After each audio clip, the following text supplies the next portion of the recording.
भारतीय संविधान के अनुच्छेद 14 को सरल हिंदी में समझाता हूँ। साथ ही कुछ अंग्रेजी शब्द भी शामिल करूँगा ताकि समझना और आसान हो जाए। अनुच्छेद 14 समानता का अधिकार, राइट टू इक्वालिटी।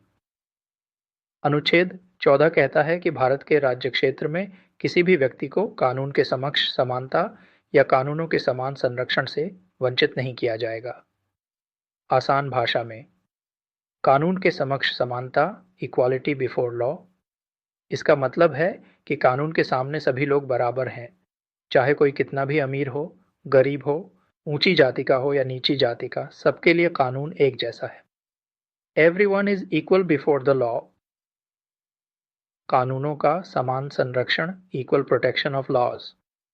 इसका मतलब है कि सरकार को सभी लोगों को एक जैसे हालातों में एक जैसा व्यवहार करना होगा।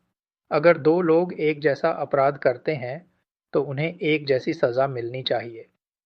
The law will be applied equally to everyone in similar situations. भेदभाव नहीं, नो डिस्क्रिमिनेशन। राज्य किसी भी व्यक्ति के साथ धर्म, जाति, लिंग, जन्मस्थान या किसी अन्य आधार पर भेदभाव नहीं कर सकता। The state cannot discriminate on the basis of religion, caste, sex, place of birth और एनी अदर ग्राउंड। तर्कसंगत वर्गीकरण, रीजनेबल क्लासिफिकेशन। इसका मतलब यह नहीं है कि सभी लोगों को हर मामले में एक जैसा माना जाएगा।